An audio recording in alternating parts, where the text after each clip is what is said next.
Hello friends, good morning. Welcome back to our channel. Friends ಎಲ್ಲ ಹೇಗಿದ್ದೀರಾ? ನಾನು ಚೆನ್ನಾಗಿದ್ದೀನಿ. ತುಂಬ ದಿನ ನಂತರ ಡೈಲಿ ವ್ಲಾಗ್ ಮಾಡ್ತಾಯಿದ್ದೀನಿ ನಾನು. ಇವತ್ತು ಶುಕ್ರವಾರ, ಗಂಟೆ ಈಗ 10 ಆಗಿದೆ. ವ್ಲಾಗ್ನ ಈಗ ಶುರು ಮಾಡಿದ್ದೀನಿ. ಎಲ್ಲ ಕೆಲಸನೂ ಆಗಿದೆ ಈಗ.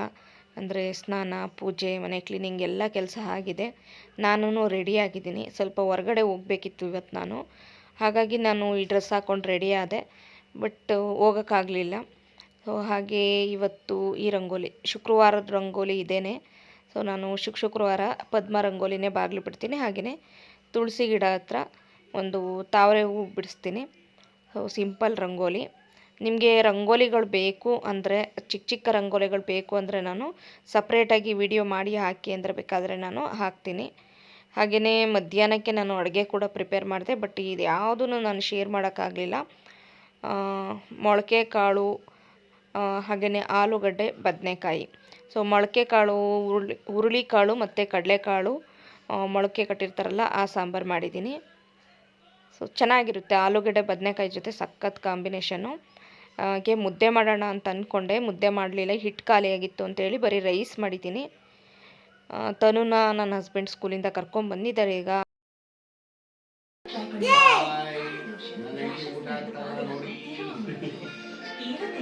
ಫ್ರೆಂಡ್ಸ್, ನನಗಂತೂ ಸಿಕ್ಕಾಪಟ್ಟೆ ಹಶ್ವಾಗಿತ್ತು. ಹಂಗಾಗಿ ಬೇಗ ಊಟ ಮಾಡ್ತಾ ಇದ್ದೀನಿ. ತನಗೂ ತಟ್ಟೆಗೆ ಹಾಕ್ಕೊಟ್ಟಿದ್ದೀನಿ, ನನ್ನ ಹಸ್ಬೆಂಡ್ಗೂ ಹಾಕ್ಕೊಟ್ಟಿದ್ದೀನಿ.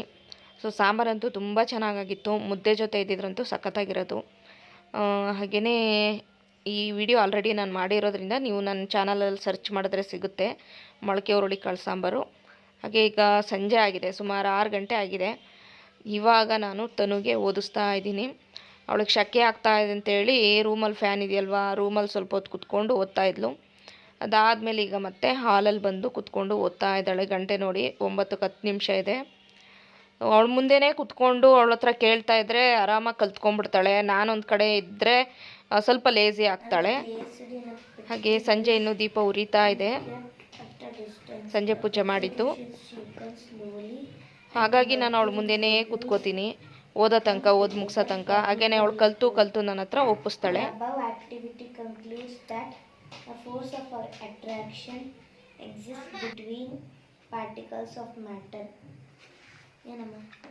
ಓದಮ್ಮ.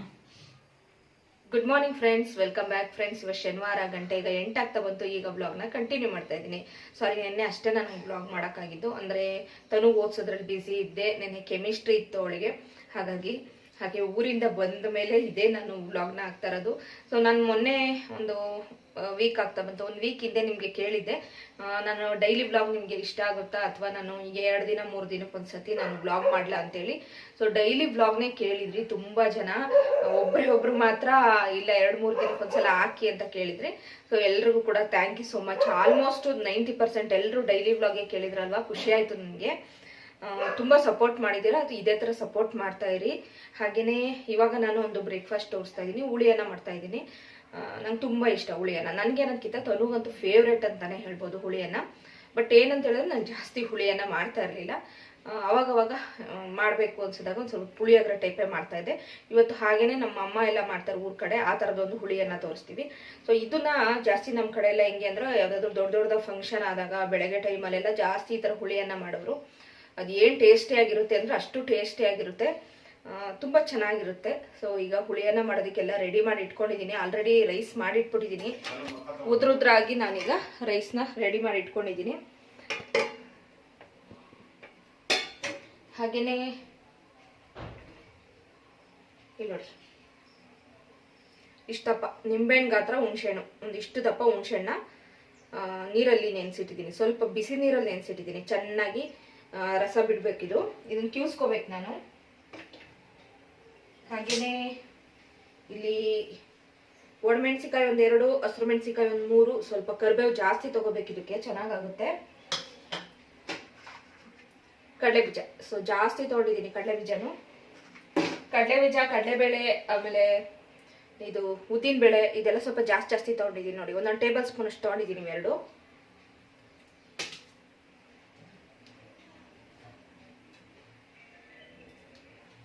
ಹಾಗೆ ಬೆಳ್ಳುಳ್ಳಿ ಮತ್ತು ಒಂದೇ ಒಂದು ಈರುಳ್ಳಿ ತೊಗೊಂಡಿದ್ದೀನಿ. ಒಂದು ಈರುಳ್ಳಿ, ಸ್ವಲ್ಪ ಕೊತ್ತಂಬರಿ ಸೊಪ್ಪು ತಗೊಂಡಿದ್ದೀನಿ. ಈಗ ಯಾವ ರೀತಿ ಮಾಡೋದು ಅಂತ ನೋಡೋಣ. ನೀವು ಕೂಡ ಟ್ರೈ ಮಾಡಿ, ಚೆನ್ನಾಗಿರುತ್ತೆ. ಸೊ ನಾನೀಗ ಹೇಗೆ ಮಾಡೋದು ಅಂತ ತೋರಿಸ್ತೀನಿ. ಒಂದು ದೊಡ್ಡದಾದ ಕಡಾಯಿ ತಗೊಂಡಿದ್ದೀನಿ, ಬ್ಯಾಕ್ ಕ್ಯಾಮ್ರಾದಲ್ಲಿ ತೋರಿಸ್ತೀನಿ ನಾನು. ಸೊ ಯಾವ ರೀತಿ ಮಾಡೋದು ಅಂತ ಹೇಳ್ಬಿಟ್ಟು ನೋಡ್ತಾ ಇರಿ. ಕಡಾಯಿ ಇಟ್ಟಿದ್ದೀನಿ.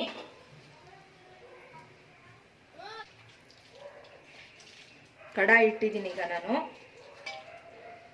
ಎಣ್ಣೆ ಸ್ವಲ್ಪ ಜಾಸ್ತಿ ಬೇಕು ಈ ಥರ ಗೊಜ್ಜು ಮಾಡಬೇಕಾದ್ರೆ. ಸುಮಾರು ಇಲ್ಲಿ ನಾನೊಂದು 4 ಟೇಬಲ್ ಸ್ಪೂನ್ ಅಷ್ಟು ಎಣ್ಣೆ ಹಾಕ್ತೀನಿ. 4ರಿಂದ 5 ಹಾಕೊಂಡ್ರೂ ತೊಂದರೆ ಇಲ್ಲ.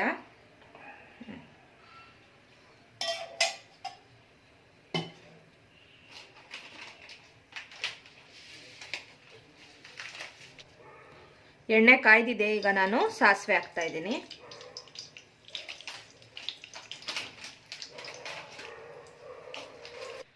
ಈಗ ನಾನು ಕಡಲೆಬೀಜ ಹಾಕಿ ಸ್ವಲ್ಪ ಫ್ರೈ ಮಾಡಿದ ನಂತರ ಕಡಲೆಬೇಳೆ ಮತ್ತು ಉದ್ದಿನಬೇಳೆ ಹಾಕ್ತಾಯಿದ್ದೀನಿ. ಸ್ವಲ್ಪ ಚೆನ್ನಾಗಿ ಇದನ್ನು ನಾವು ಎಣ್ಣೆಯಲ್ಲಿ ಫ್ರೈ ಮಾಡ್ಕೋಬೇಕು.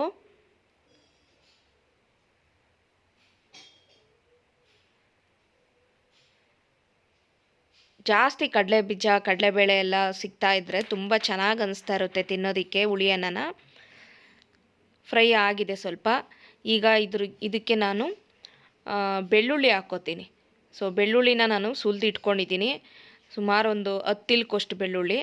ಒಂದು ಗೆಡ್ಡೆ ಹಾಕ್ಕೋಬೋದು ಬೇಕಿದ್ರೆ ನೀವು. ನಾನು ಒಂದು 10 ಇಲ್ಕಷ್ಟು ಬೆಳ್ಳುಳ್ಳಿನ ಸುಲಿದು ಇಟ್ಕೊಂಡಿದ್ದೆ. ಅದನ್ನು ಹಾಕ್ಬಿಟ್ಟು ಈಗ ನಾನು ಚೆನ್ನಾಗಿ ಮತ್ತೆ ನಾನು ಫ್ರೈ ಮಾಡ್ತೀನಿ. ನಿಧಾನ ಉರಿಯಲ್ಲಿ ನಾವು ಇಟ್ಕೊಂಡು ಫ್ರೈ ಮಾಡ್ಕೋಬೇಕು, ಇಲ್ಲಾಂದರೆ ಬೆಳ್ಳುಳ್ಳಿ ಸಿಡಿಯೋ ಚಾನ್ಸ್ ಇರುತ್ತೆ. ಹಾಗಾಗಿ ನಿಧಾನ ಉರಿಯಲ್ಲಿ ನೀವು ಫ್ರೈ ಮಾಡ್ಕೊಳ್ಳಿ. ಬೆಳ್ಳುಳ್ಳಿ ಸ್ವಲ್ಪ ಫ್ರೈ ಆದ ನಂತರ ಈಗ ನಾನು ಒಣಮೆಣಸಿಕಾಯಿ ಮತ್ತು ಹಸಿರು ಮೆಣಸಿಕಾಯಿ, ಕರಿಬೇವು ಹಾಕ್ತಾಯಿದ್ದೀನಿ. ಹಸಿರು ಮೆಣಸಿಕಾಯಿನ ಸ್ವಲ್ಪ ನಾನು ಕುಟ್ಕೊಂಡಿದ್ದೀನಿ. ಸ್ವಲ್ಪ ಕುಟ್ಬಿಟ್ಟು ಹಾಕ್ತಾಯಿದ್ದೀನಿ ಹಸಿರು ಮೆಣಸಿಕಾಯಿನ. ಕರಿಬೇವು ನಾನು ಆಗಲೇ ಹೇಳ್ದಂಗೆ ಜಾಸ್ತಿ ಕರಿಬೇವು ಹಾಕ್ಕೊಳ್ಳಿ, ಚೆನ್ನಾಗಿರುತ್ತೆ. ಹಾಗೆಯೇ ಒಂದು ಈರುಳ್ಳಿನ ನಾನು ಸಣ್ಣದಾಗಿ ಕಟ್ ಮಾಡಿದ್ದೆ, ಅದನ್ನು ಕೂಡ ಸೇರಿಸ್ತಾ ಇದ್ದೀನಿ. ಸೊ ಇಷ್ಟೆಲ್ಲ ಕೂಡ ಈಗ ಚೆನ್ನಾಗಿ ಫ್ರೈ ಆಗಬೇಕು.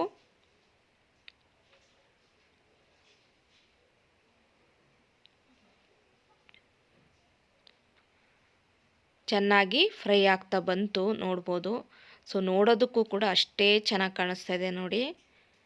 ತುಂಬ ಸುಲಭ ಮಾಡೋದು. ನೀವು ತುಂಬ ದಿನ ಇದನ್ನು ಸ್ಟೋರೇಜ್ ಮಾಡ್ಕೊತೀನಿ ಅಂತಂದರೆ ನೀವು ಈರುಳ್ಳಿನ ಹಾಕಬೇಡಿ.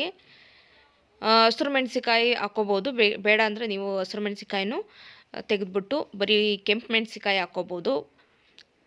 ಹಾಗೆಯೇ ಇದ್ರ ಜೊತೆಗೆ ಒಣ ತುರಿನೂ ಕೂಡ ನೀವು ಸೇರಿಸ್ಕೊಬೋದು. ಅದು ಕೂಡ ತುಂಬ ಚೆನ್ನಾಗಿರುತ್ತೆ.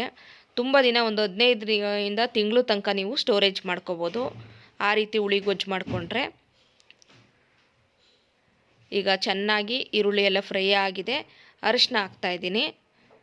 ಒಂದು ಅರ್ಧ ಟೀ ಸ್ಪೂನಷ್ಟು ಅರಿಶಿನ ಹಾಕಿದ್ದೀನಿ. ಅರಿಶಿನ ಹಾಕಿದ ನಂತರನೂ ಮತ್ತೆ ಅರಿಶಿನದ ಸ್ಮೆಲ್ಲೆಲ್ಲ ಹೋಗಬೇಕು. ಆ ರೀತಿಯಾಗಿ ನಾವು ಚೆನ್ನಾಗಿ ಫ್ರೈ ಮಾಡ್ಕೋಬೇಕು. ಅರಿಶಿನದ ಸ್ಮೆಲ್ಲೆಲ್ಲ ಹೋಗಿದೆ. ಈಗ ಹುಣ್ಸೆಹಣ್ಣು ರಸ ತೊಗೊಂಡಿದ್ನಲ್ವ, ಅದನ್ನು ಹಾಕ್ಕೊತಾ ಇದ್ದೀನಿ. ಫ್ರೆಂಡ್ಸ್, ಕಪ್ಪು ಹುಣ್ಸೆಹಣ್ಣು ಬರುತ್ತೆ ನೋಡಿ, ಹಳೆ ಹುಣ್ಸೆಹಣ್ಣು. ಆ ಹುಣ್ಸೆಹಣ್ಣು ರಸ ಹಾಕಿದರೆ ಇನ್ನೂ ಕೂಡ ಚೆನ್ನಾಗಿ ಕಾಣಿಸುತ್ತೆ. ರೈಸ್ ಏನೋ ಒಂಥರ ನೋಡೋದಕ್ಕೂ ಕಲರ್ಫುಲ್ ಇರುತ್ತೆ, ಟೇಸ್ಟ್ ಕೂಡ ಚೆನ್ನಾಗಿ ಬರುತ್ತೆ.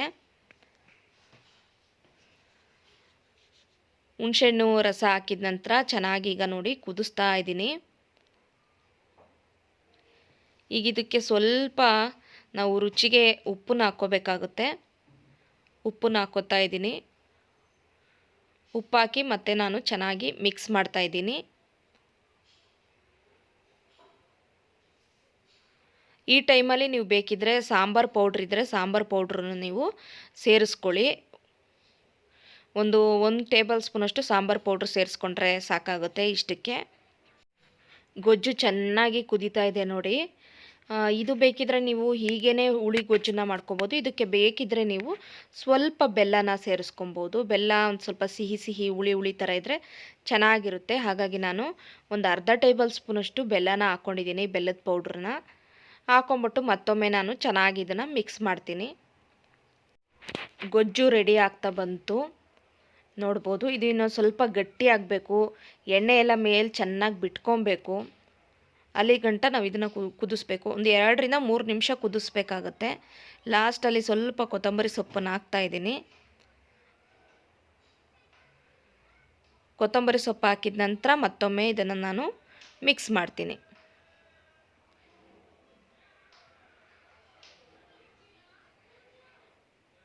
ಮಿಕ್ಸ್ ಮಾಡಿದ ನಂತರ ಇದನ್ನು ಇನ್ನೂ 1 ನಿಮಿಷದಷ್ಟು ಕುದಿಸಿದ್ರೆ ಗೊಜ್ಜು ರೆಡಿ ಆಗುತ್ತೆ. ನೋಡಿ, ಅಲ್ಲೆಲ್ಲ ಸುತ್ತ ಎಣ್ಣೆ ಬಿಟ್ಕೋಬೇಕು. ನೋಡಿ, ಚೆನ್ನಾಗಿ ಎಣ್ಣೆ ಬಿಟ್ಕೊಂಡಿದೆ. ಗೊಜ್ಜು ಕೂಡ ಗಟ್ಟಿಯಾಗಿದೆ. ಇಷ್ಟು ಗಟ್ಟಿಯಾದರೆ ಸಾಕಾಗುತ್ತೆ. ನೋಡಿ, ನೋಡೋದಕ್ಕೆ ಎಷ್ಟು ಚೆನ್ನಾಗಿ ಕಾಣಿಸ್ತಾ ಇದೆ. ತಿನ್ನೋದಕ್ಕೂ ಕೂಡ ಅಷ್ಟೇ ಚೆನ್ನಾಗಿರುತ್ತೆ. ಗೊಜ್ಜನ್ನ ಈಗ ನಾನು ಒಂದು ಬೌಲ್ಗೆ ಎತ್ತಿಡ್ತಾ ಇದ್ದೀನಿ. ಇಷ್ಟನ್ನು ಕಲಸೋದಿಲ್ಲ.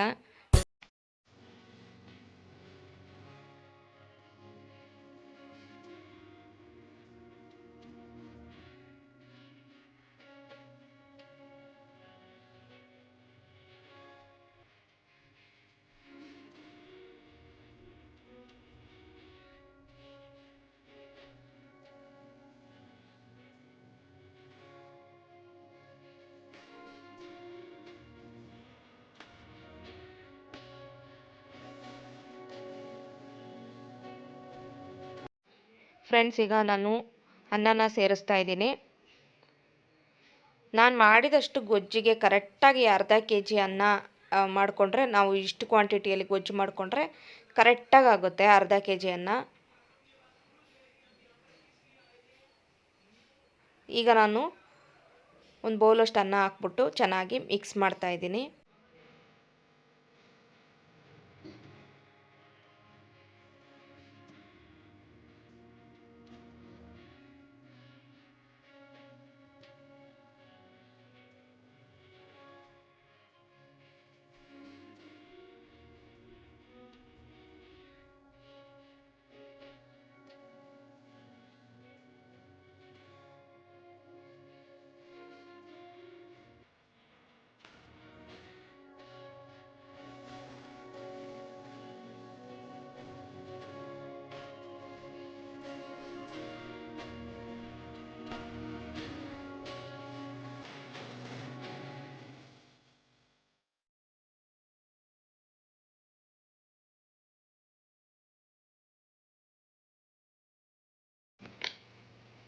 Liquids have a definite volume but no definite shape. ಹೆಂಗಿದೆ ಚಿನಿ? Super. ಸೂಪರಾ?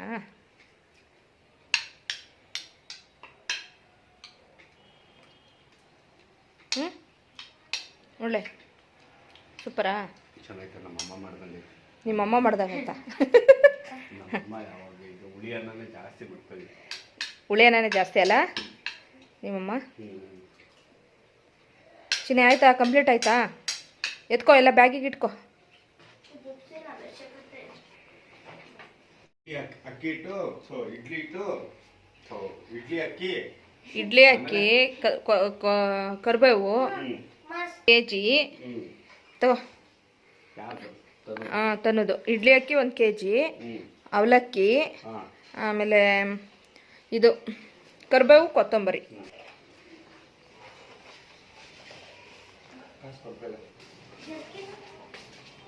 ಬೇಕಾ? ಬೇಡ ನಡಿ, ಇವತ್ತು ಜರ್ಕ ಬೇಗ ಬರ್ತೀಯಲ್ಲ.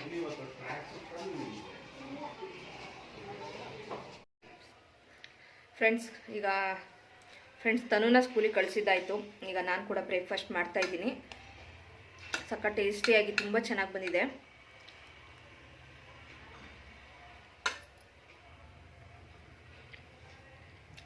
ಚೆನ್ನಾಗಿದೆ.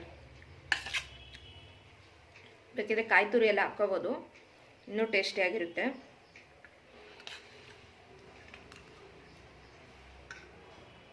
ಕಾಯಿ ತುರಿ ಮತ್ತು ಸಾಂಬಾರು ಪೌಡ್ರ್ ಬರುತ್ತಲ್ವ, ಅದನ್ನ ಹಾಕೋಬೋದು. ಸಾಂಬಾರು ಪೌಡ್ರು ನಮ್ಮನೆ ಹೋಮ್ ಮೇಡ್ ಎಲ್ಲ ಖಾಲಿ ಆಗಿದೆ. ಅದು ಸ್ವಲ್ಪ ಹಳೇದಾಯಿತು ಅಂತ ಹೇಳ್ಬಿಟ್ಟು ಅದನ್ನು ಹಾಕಿಲ್ಲ ನಾನು. ಹೋಮ್ ಮೇಡ್ ಸಾಂಬಾರು ಪುಡಿ ಹಾಕ್ಕೊಂಡು ಮಾಡ್ಕೋಬೋದು, ಅಥವಾ MTR ಸಾಂಬಾರು ಪೌಡ್ರು ಹಾಕ್ಕೋಬೋದೇನೋ. ನಾನು ಯಾವತ್ತೂ MTR ಸಾಂಬಾರು ಪೌಡ್ರೆಲ್ಲ ಹಾಕಿಲ್ಲ, ಹೋಮ್ ಮೇಡೇ ಹಾಕ್ತಾಯಿದ್ದೆ.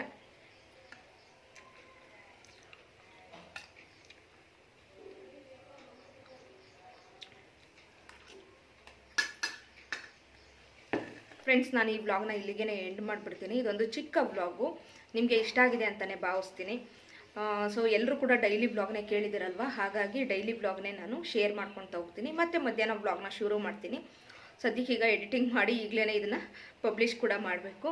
ಸೊ ನಿಮ್ಮೆಲ್ಲರ ಪ್ರೀತಿಗೆ thank you so much. Please ನನ್ನ ಚಾನಲ್ಗೆ ಸಪೋರ್ಟ್ ಮಾಡಿ, ಸಬ್ಸ್ಕ್ರೈಬ್ ಮಾಡ್ಕೊಂಡು ನೋಡಿ. ಸೊ ಆದಷ್ಟು ಬೇಗ ನನ್ನ ಚಾನಲ್ಗೆ ಒಂದು 50,000, 1,00,000 ಅಂತೂ ಅದು ಕನಸು ಅನ್ನಿಸ್ತದೆ. ಯಾಕಂದರೆ 1,00,000 ಸಬ್ಸ್ಕ್ರೈಬರ್ ಆಗಲಿಲ್ಲ, ಒಂದು 50,000ನಾದರೂ ಸಬ್ಸ್ಕ್ರೈಬರ್ ಬೇಗ ರೀಚ್ ಮಾಡಬೇಕು ಅಂತ ನನ್ನ ಕನಸಿದೆ. ಸೊ ನಿಮ್ಮೆಲ್ಲರೂ ಸಹಕಾರದಿಂದ ಅದು ಕೂಡ ಆಗುತ್ತೆ ಅಂತಲೇ ಭಾವಿಸ್ತೀನಿ. ಪ್ಲೀಸ್ ಚಾನಲ್ಗೆ ಸಪೋರ್ಟ್ ಮಾಡಿ, ಸಬ್ಸ್ಕ್ರೈಬ್ ಮಾಡಿ. ಸೊ ಡೈಲಿ ವ್ಲಾಗು, ಅದ್ರ ಜೊತೆಗೆ ಒಳ್ಳೊಳ್ಳೆ ರೆಸಿಪಿನ ನಾನು ಶೇರ್ ಮಾಡ್ಕೊಂಡು ಹೋಗ್ತೀನಿ. ತುಂಬ ಈಸಿಯಾಗಿ ಮಾಡ್ಕೊಳೋವಂಥ ರೆಸಿಪಿಗಳನ್ನ ಸಪೋರ್ಟ್ ಮಾಡಿ. ಮತ್ತೆ ಮುಂದಿನ ಇನ್ನೊಂದು ವ್ಲಾಗ್ ಜೊತೆ ಸಿಗ್ತೀನಿ. ಬಾಯ್.